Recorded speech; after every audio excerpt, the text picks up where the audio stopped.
Hey, good morning, girl. It's kind of interesting how I start every single video that way. It's just a habit. Hey, I'm calling out to you. Hey, hey. I feel like the Fonz sometimes. Hey. Now you may not know what the Fonz is. That's perfectly okay.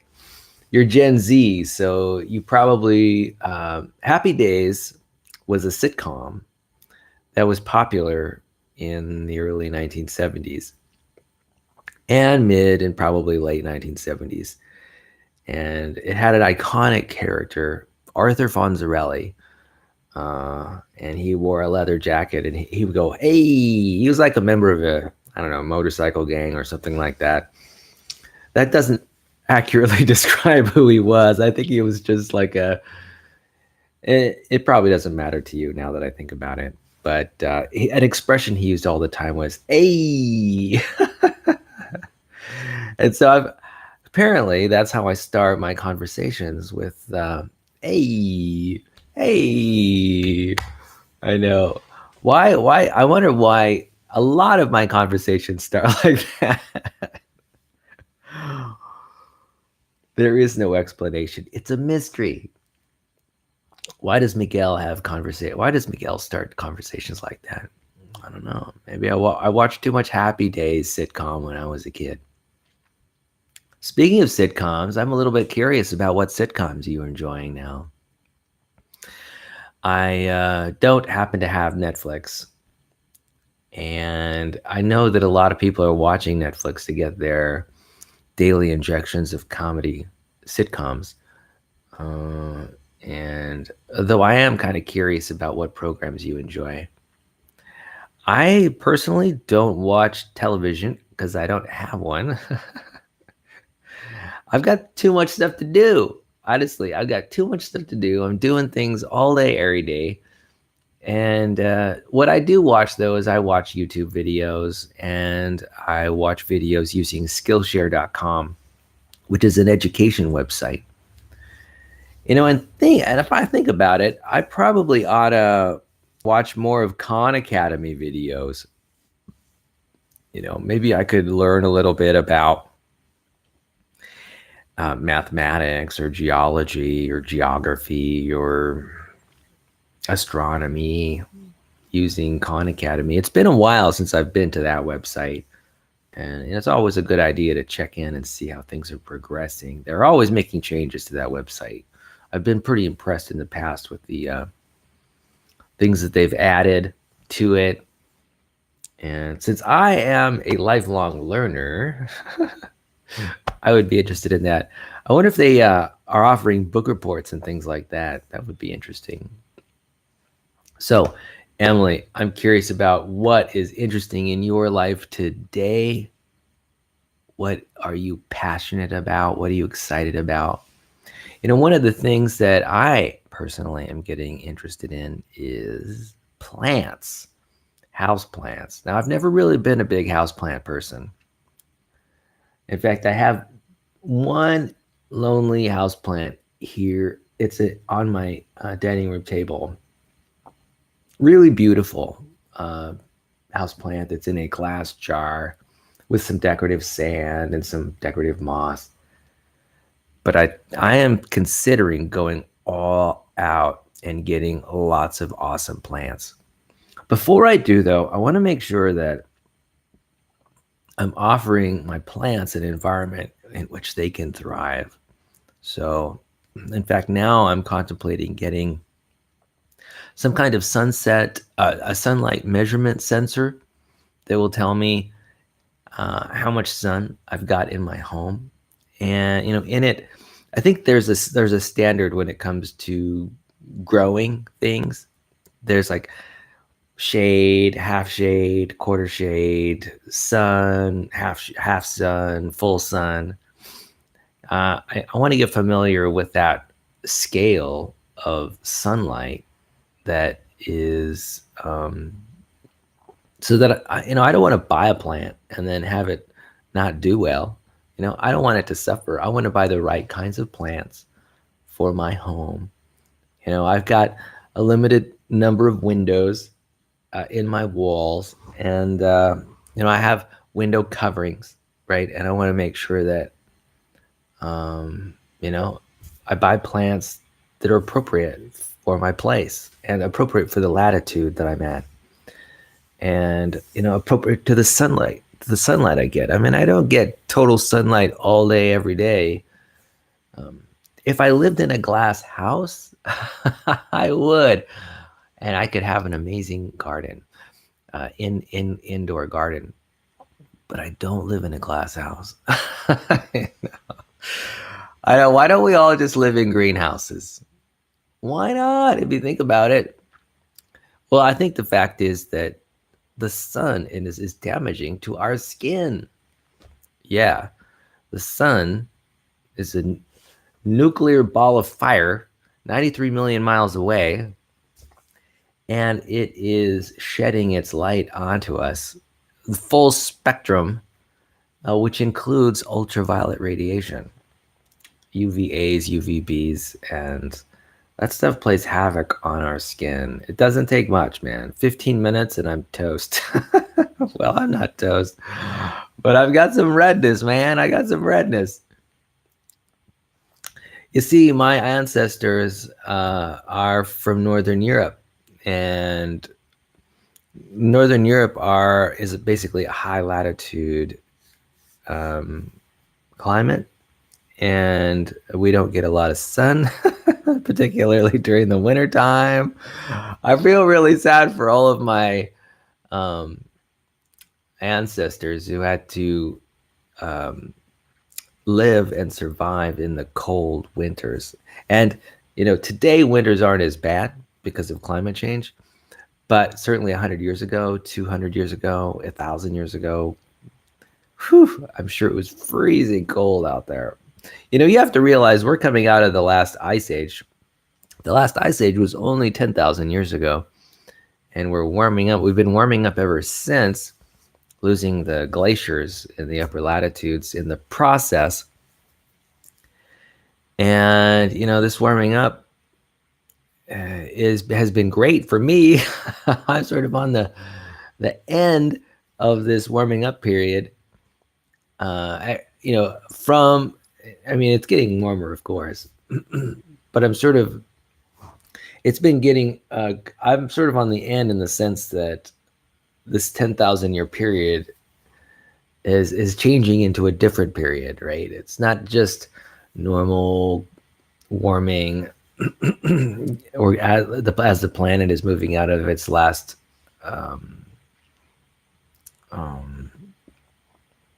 ice age.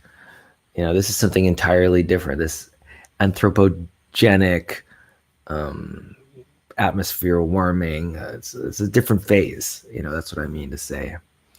And so I got it nice, man. I love it warm. In fact, I got my heater on most of the time during the day because it's a little bit cold. Here's the thing. I like warm temperatures. I like hats. I like thermal underwear. I like sweaters. I like cozy socks, and I like it when it's warm. What can I say? I love warm. Today I was taking a shower and I wasn't sure I would ever leave. I was like, okay, do I have to leave this shower now? It's so warm, so comfy. Of course, half the reason I take a shower anyway is because it feels good. It's like a little morning massage.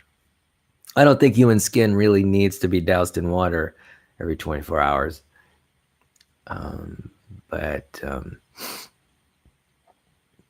Because I'm pretty sure that ancient human beings did not take a shower every morning.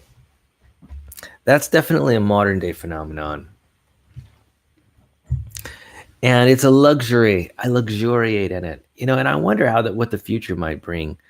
I think it's entirely possible that in the future we don't have water showers, but we have air showers. Oh yeah.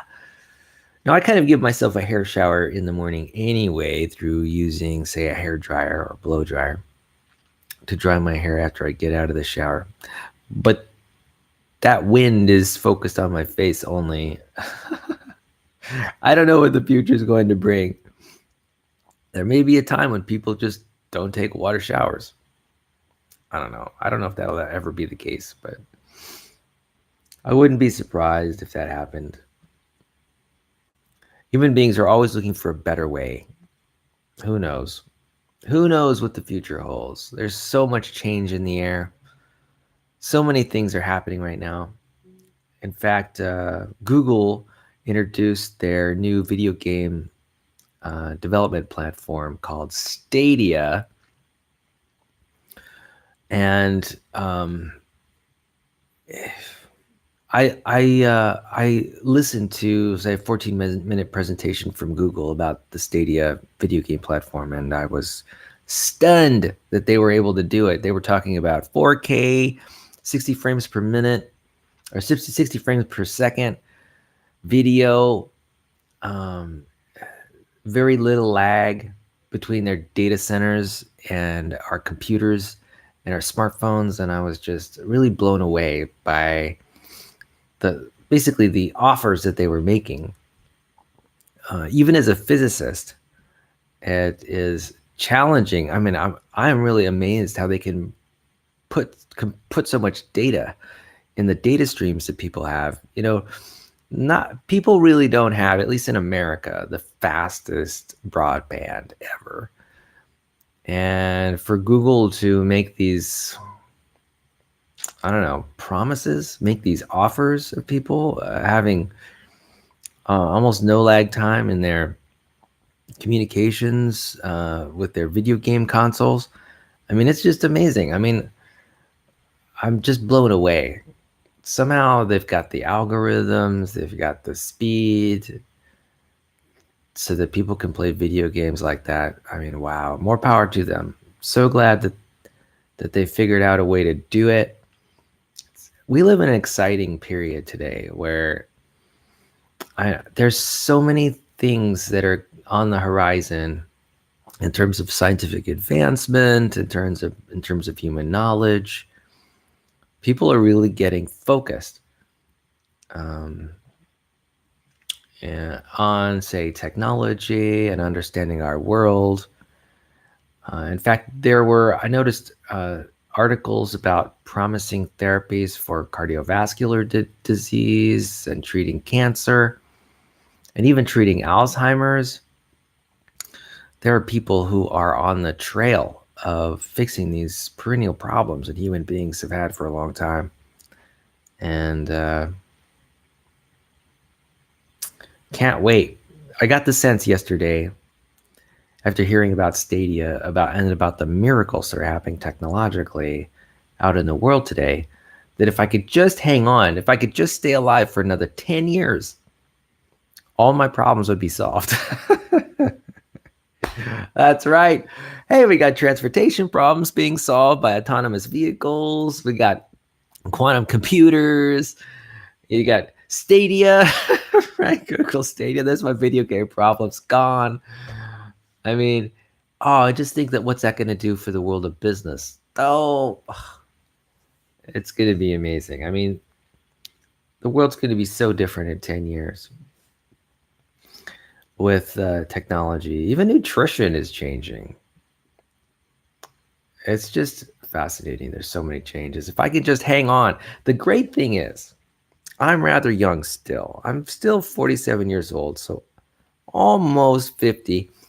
I probably have another 40 years of good living in me. And then another 2 years of excruciating pain before I drop off the planet, right? So I'm just having fun with that idea. So I don't know. I probably have a good 30 or 40 years if I don't get in a car accident, if I don't get in a plane accident or anything like that. I got 40 good years, man, 40 good years. And if it only takes 10 years for us to reach the technological singularity, that's good. That means I got 30 years of miracles to look forward to. Woohoo! That's great. What does that mean? It means disco music 24/7. That's what it means. It means, oh, you know what? This is the kind of this is what I want. I want technology to come up a way for me to eat anything I want to eat and have it not affect my health. I know. So I want to tell you about a little hunt that I'm on, little scavenger hunt I'm on right now. So here's a fact. This is a fact. Miguel loves cake frosting. I love frosting. And at the same time, I know how bad it is for me. It's got saturated fat, it's got trans fats in it. It's like super filled with sugar. Though I love it, right? So I've got this love-hate relationship with cake frosting. And so I'm trying to find the healthiest frosting out there. The healthiest. I know. So I like to try to eat vegan. So I'm looking for a vegan frosting. I found vegan frostings. There are vegan frostings all over the place. Well, they're not all over the place, but a lot of them are coconut based instead of, say, dairy based. So that's wonderful. Wow. And a lot of them, a lot of the newer ones, a lot of the healthier cake frostings don't have trans fats. I know. Isn't that great? Yeah, they just are loaded down with saturated fat. And saturated fat is not the best for you. It raises your cholesterol and other things. But it's not, you can have it in moderation, so long as it's only like 6 to 10% of your calories, which is not that much. It's only like 10 grams a day of that stuff you can have. Anyway, I love frosting, and I'm trying to find good frosting. I'm looking all over the globe, looking for the best frosting out there. Now, here's the thing. I know what I like, but what I like is like chock full of trans fats and saturated fats. So I don't know. I'm kind of in a conundrum. I guess what I just need to do is start moving away from frosting and moving on to some sort of fruit topping, right? Why not just have some kind of sugary fruit topping and enjoy that?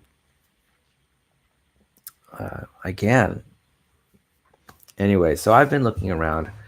I've been spending a lot of money on frosting and taste testing. What I'm finding out is that there are a lot of frostings that just don't meet the mark. They don't meet my standard for good tasting frosting.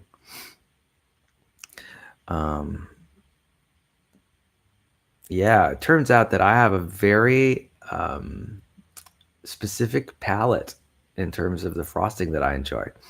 Other people can have palates related to the different wines that they drink.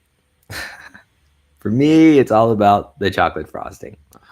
Although I think that some vanilla frostings rival chocolate frostings. I know it's a controversial stance. All right, so what else is going on with me? I was talking about plants.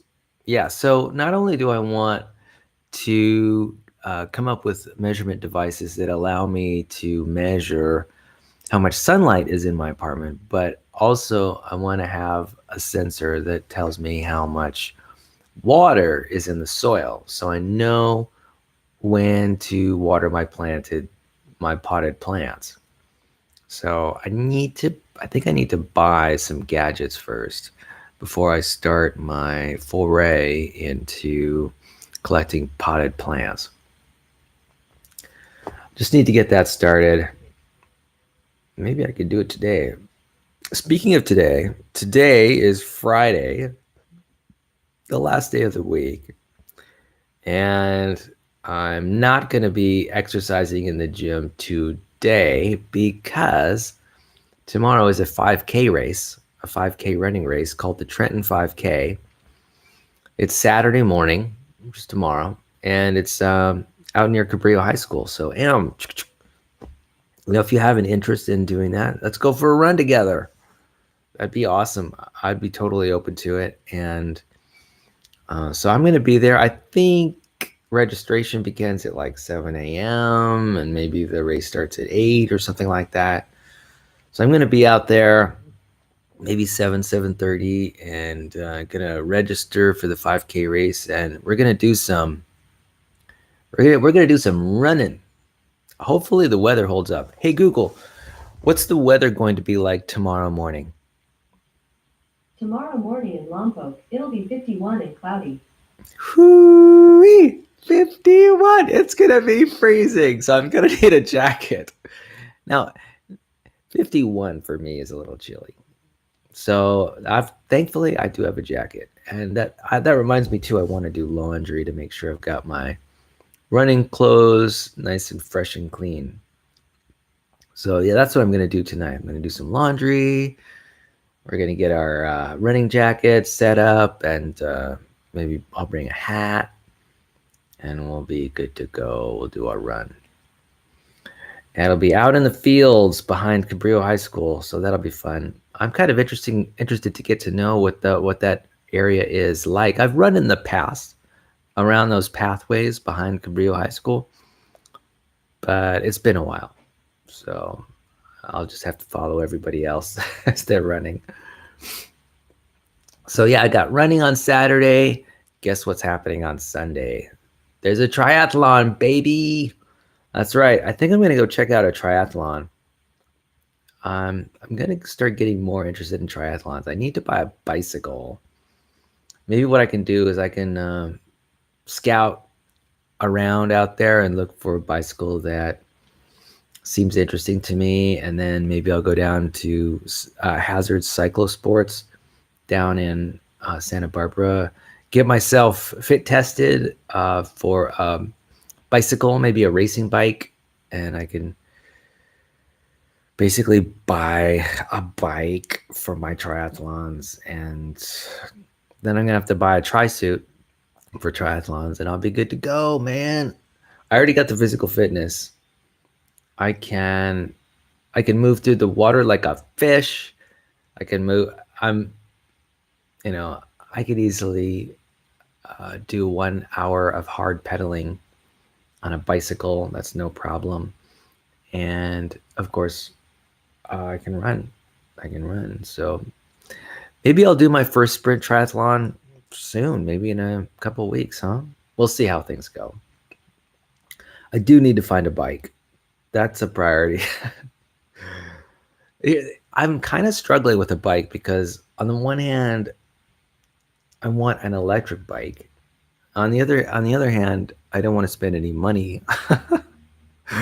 On the other hand, I want a bicycle that's fit for triathlons. So like those are three kinds of bikes. A bike that costs $0, a bike that is an electric bike, a bike that I can use in my triathlon races. Am I gonna have to buy three bikes? I don't know. Here's the thing about bikes too. Bikes get stolen. How many bikes have I had stolen from me? At least two. Now, why do people steal bikes? I have no idea. Golly, it's just our society is such that people steal bikes a lot, and so I'm gonna have to keep my eye on a bike if I get a nice bike. Personally, here's the thing about me getting a nice bike. I'm not sure I want to spend any more than say $500 or $600 on a bike that's just gonna get stolen. I mean, even then, $500 or $600 on a bike that's just gonna get stolen is, I don't know if I can do that. But you know what? I think that's just what the market supports, you know. Maybe I can get a $300 or $400 racing bike for triathlons. I know it's probably impossible, but I do recognize the fact that bikes get stolen. I'm just gonna have to watch my bike like a hawk, you know.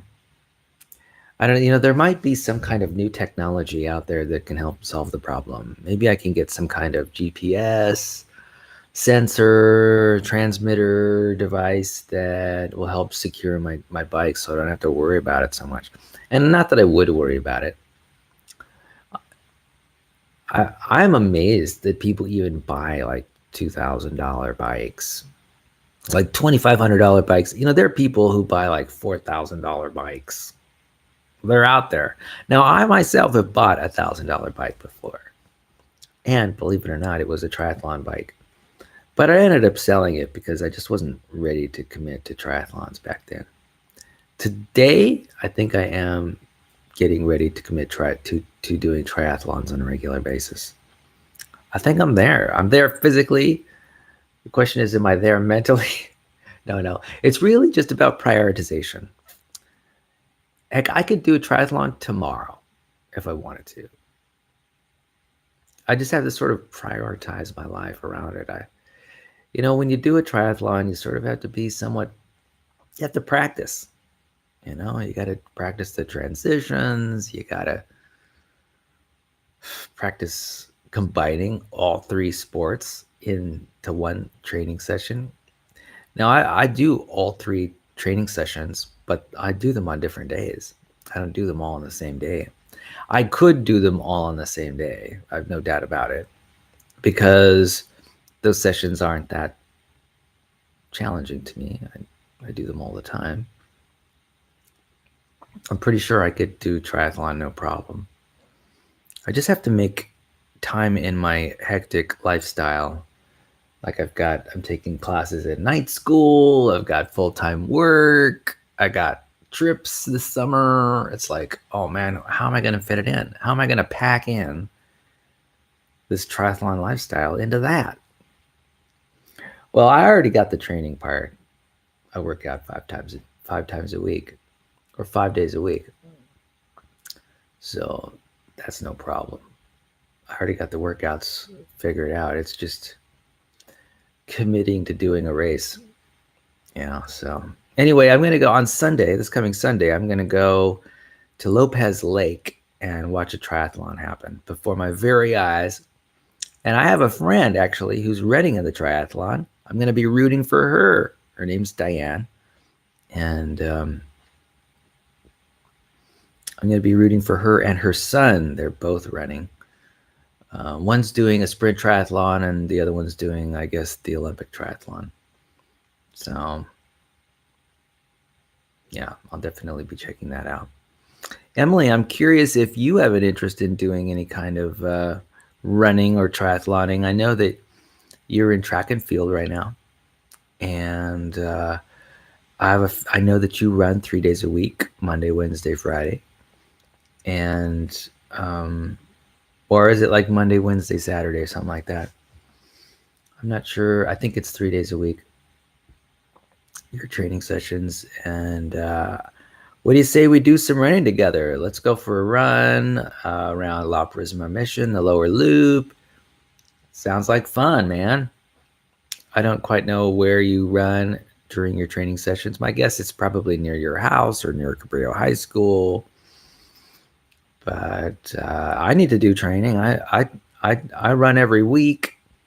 I only run once a week because I'm not that committed to running. I am committed.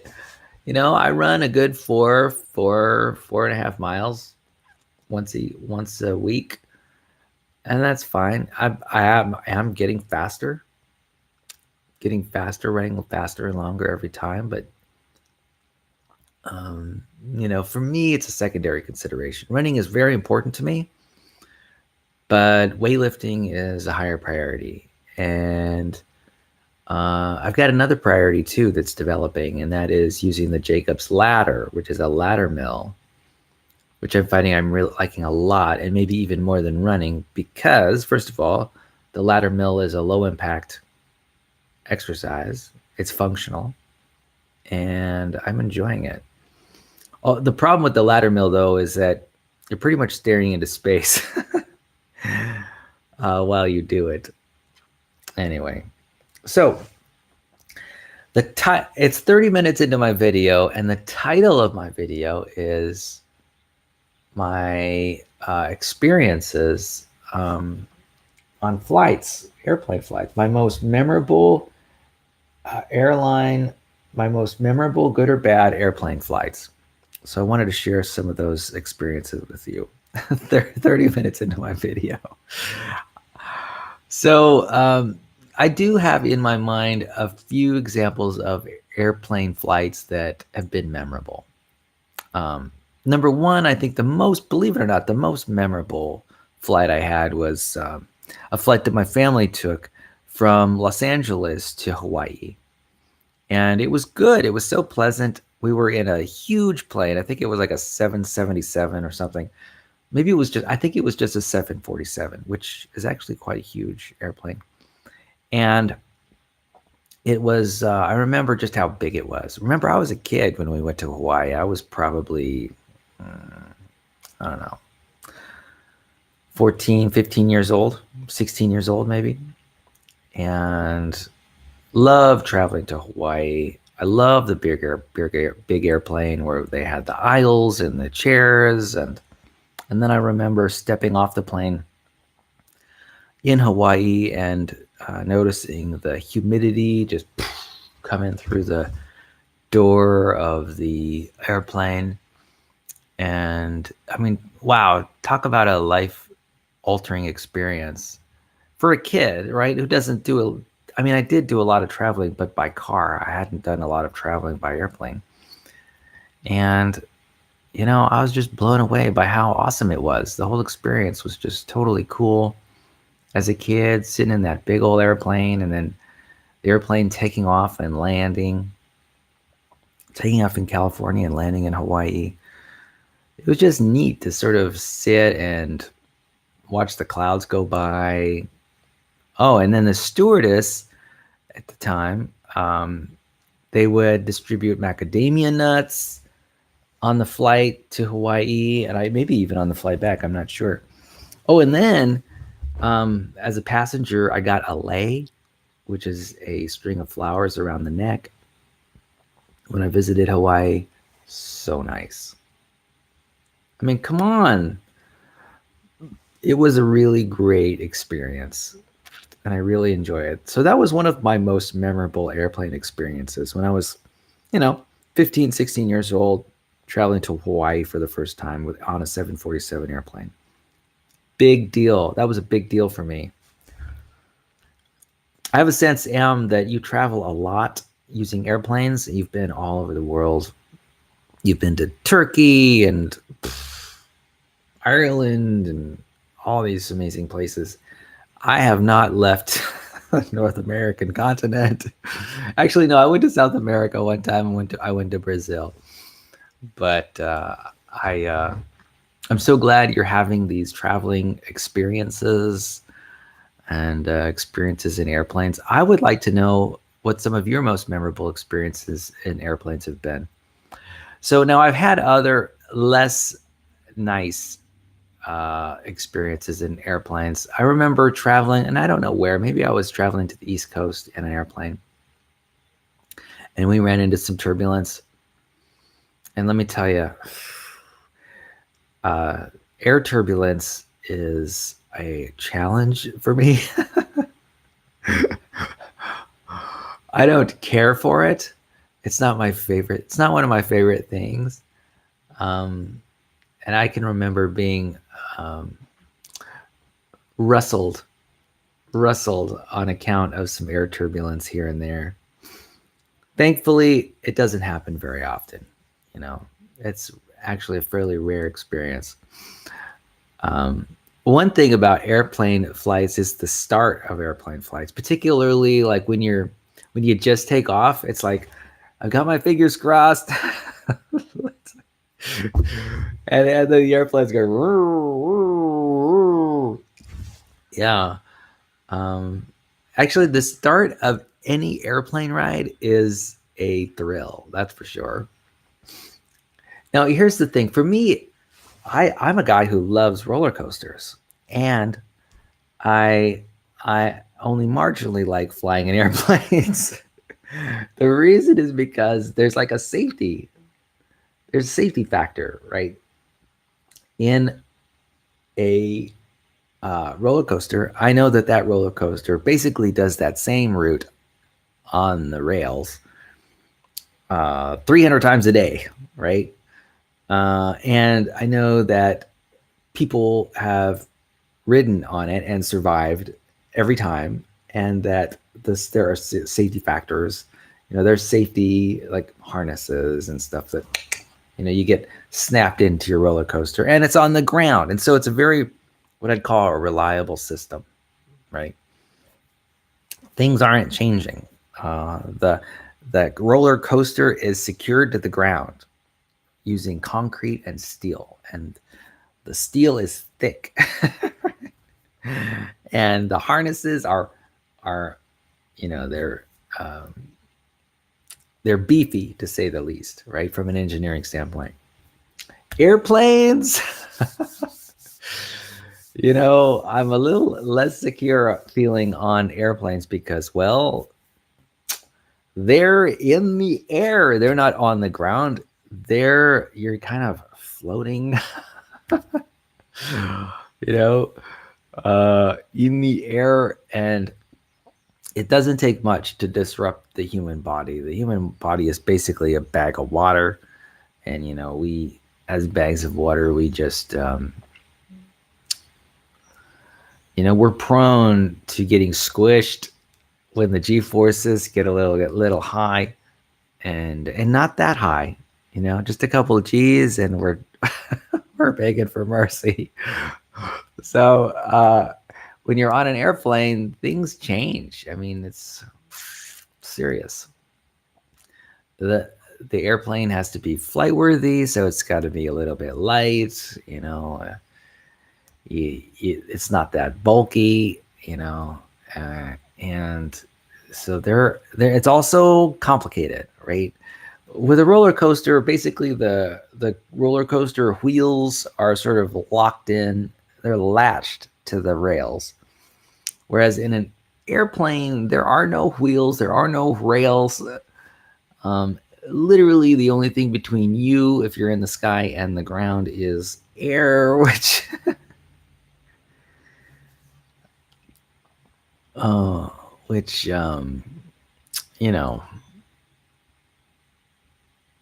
so anyway, yeah, I do get a little concerned when I'm flying.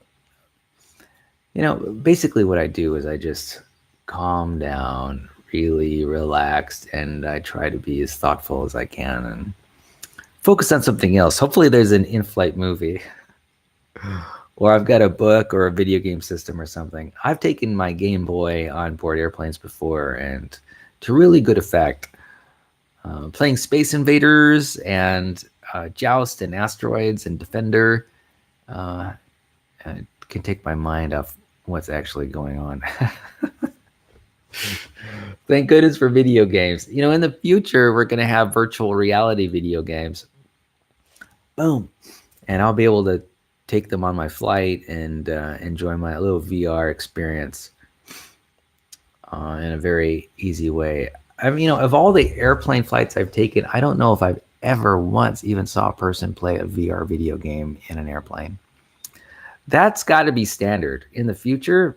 When we hit this technological singularity, I want to have VR movies in the airplane all the time. That would be nice. So let's see. Let me think about some other experiences I've had flying. One thing, I really like our local Santa Maria Airport.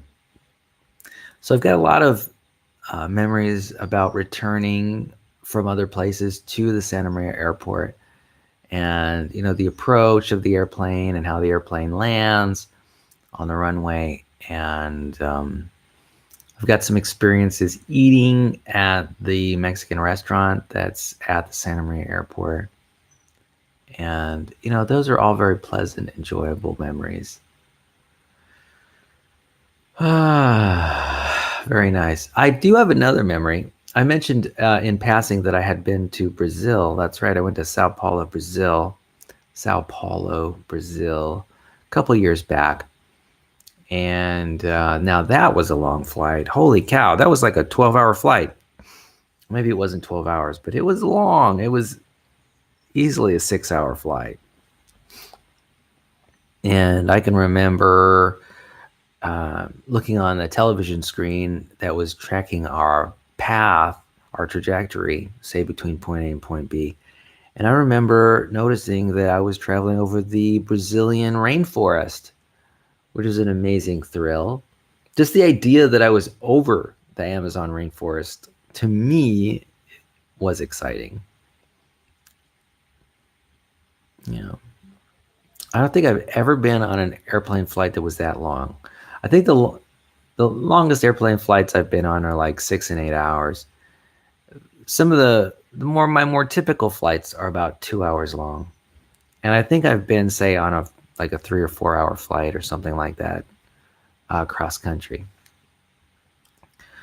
Anyway, I don't. Here's the thing. Thankfully, I don't have any harrowing memories of being on an airplane. Whew, thank goodness. Um, and essentially, most of my memories of being on airplanes are good. So I'm glad for that. I feel so lucky. I really am quite fortunate.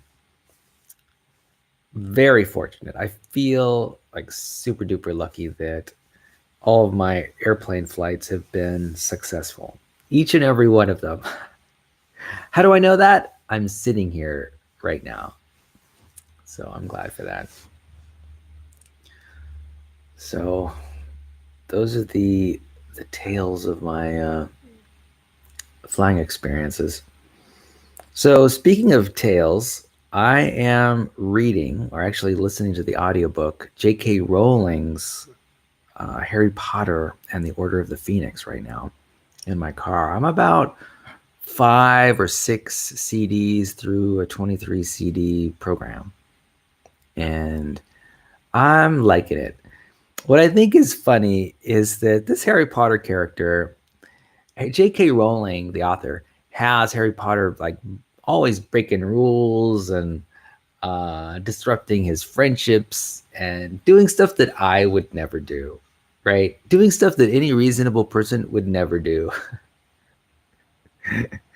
I guess that's what it is to be an author. You know, you just sort of have to, your characters they have to be flawed, right? They're flawed heroes. Um, there's some semblance of humanity to them to make it interesting, right?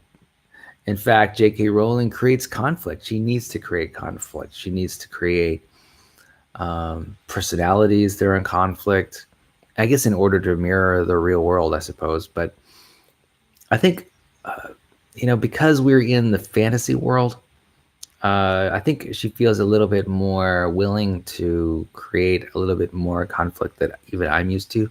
Sometimes I'm listening to the audiobook and I just have to turn it off because I do get wrapped up in the story as it's being told to me. And it's just so much strife, it's, um, I can take some strife, some drama, right? But, I've got my limits. I'm a low trauma guy. I don't like there to be lots of drama. And I struggle a little bit with highly traumatic scenes in the audiobook. I want to listen to it, but then again, I don't want to listen to it because I want to protect myself from feeling too bad or sad or angry about the characters. It's pretty funny.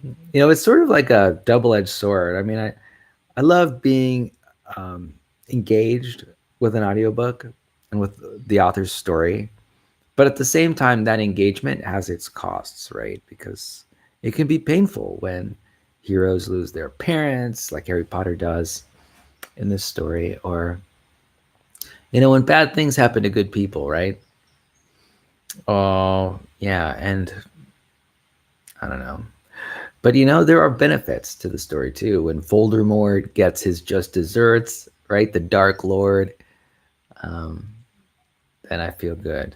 So what can I say? It's a trade-off, right? Good stuff and bad stuff about getting engaged and enthralled in books.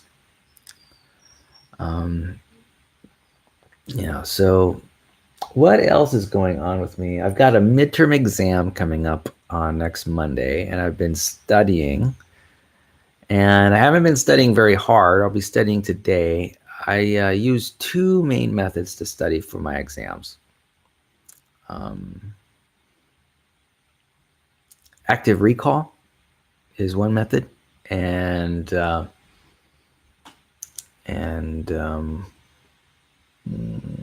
what's that other method I use?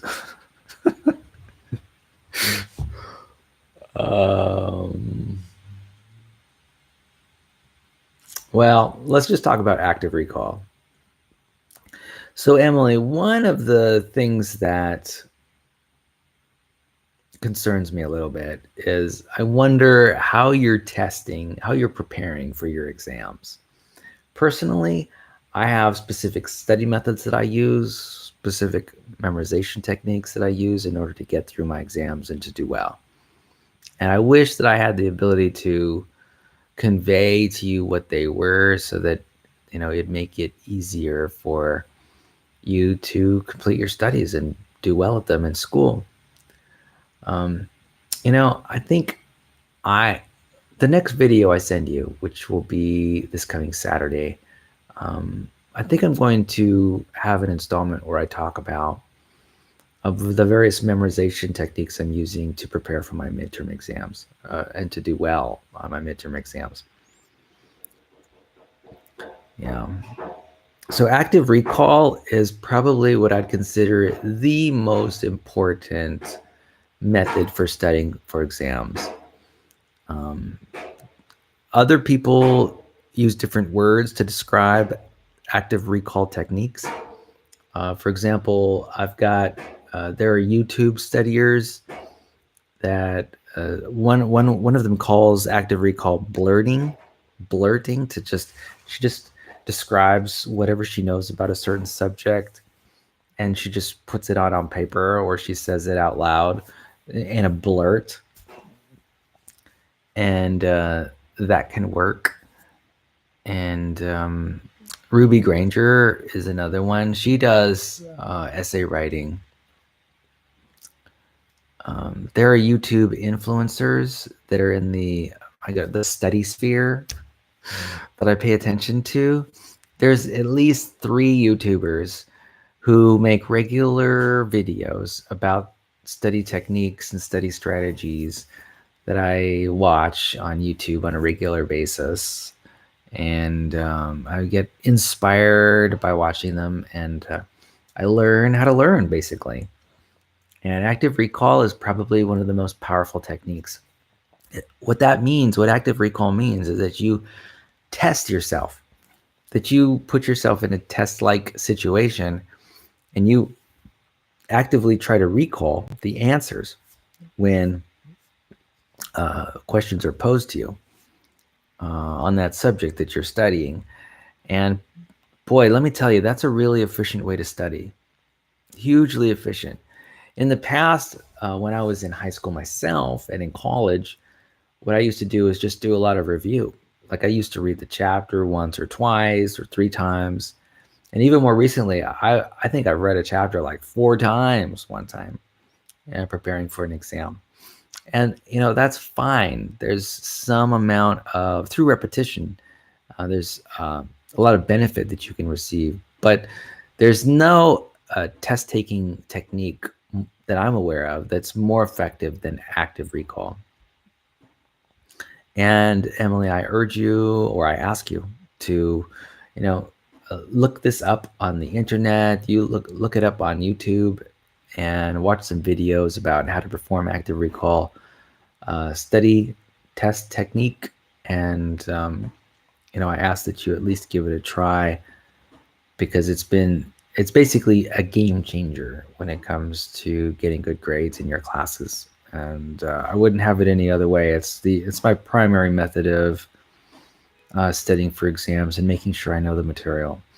And the same is true for work. If I need to know or integrate some kind of material for work, I'll definitely use active recall to make sure that I've got that information on hand in my mind, say before a telecon or before I give a presentation while standing or something like that. So definitely check into active recall. I use a lot of other techniques too. I've used flashcards before in the past, but it sort of depends on the exam and what I'm expecting. Like I would use flashcards in like a physiology class or an anatomy class, and I would use maybe other kinds of study techniques, but it depends on the exam. Quite often, I will use linking as a strategy for memorization. If there are a lot of items to memorize, then I would use a memory palace, and I'd construct a memory palace to say memorize 60 or 70 items or 100 items. But pretty much, mostly, I'll just, I'll link images, and I can memorize numbers as well using certain mnemonic techniques and other techniques I can share with you.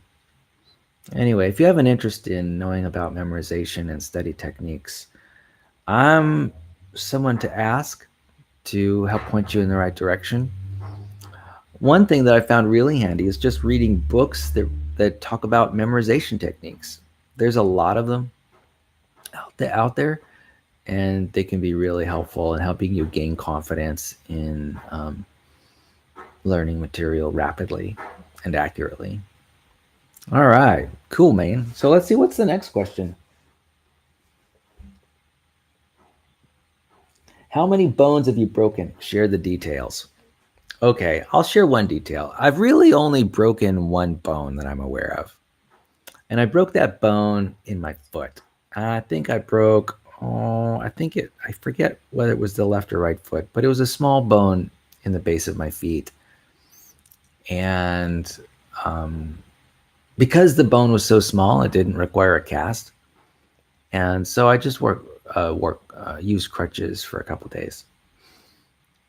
Though the bone I broke in my foot, I broke it while taking out the trash when I was working at a job at Yosemite National Park.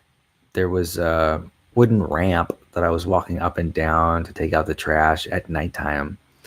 And it wasn't well illuminated. And I think I stepped off the ramp and onto the ground. And that change in elevation, I lost my balance. And basically, I broke a bone in my foot.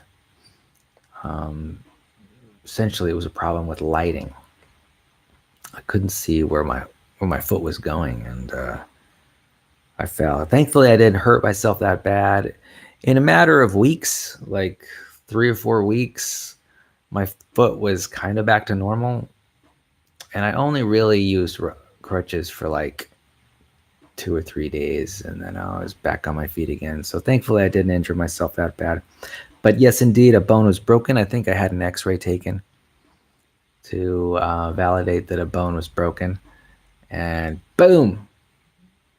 Yeah, it didn't take too long. It kind of hurt. And it kind of hurt for a long time, but it eventually did get better. So, and hey, right, today I'm running races. I'm going to run a race tomorrow. So thankfully, things were able to get repaired. But yeah, I think I've only broken one bone in my life, and that was a bone in my foot. And thankfully, it was just a small bone. So Emily, I'm going to wrap up this video right now. Thanks for clicking the link and, sharing this time with me. I hope you have a fantastic day today. I'm looking forward to it being relatively warm. I can't wait till the sun comes out. The spring equinox we just passed over that. I guess that was the 20th of March. And so that's represents the start of spring. So everyone's beginning to think about Easter now, the Easter holiday in April. And in fact, we just finished celebrations during St. Patrick's Day. And so we're on our way to longer days and hot summers, and I'm really looking forward to it. And I remember about 6 months ago going into wintertime, and these transitions in seasons are not that dramatic here in the state of California. And I'm glad for it. You sort of have to pay attention. Like, what what season it is. Is it winter, fall, or spring? I'm not so sure. But I'm really glad to know that it's getting warmer and the days are getting longer. And then soon it's going to be your birthday in June 21st, my summer solstice baby. And so looking forward to that. And maybe I can participate in your birthday party. I'd love to do that. Anyway, I hope you have a fantastic day today. I hope you have a fantastic weekend. Maybe I'll see you at the Trenton 5K race tomorrow, and where we can have a go at it and do some racing. You'll probably win because you're probably super duper fast. I completely accept that. I'm perfectly okay with losing. In some respects, I hope I lose. I want to lose to my kid. Anyway, I hope you have a wonderful day today, and I'll talk to you later. Bye-bye.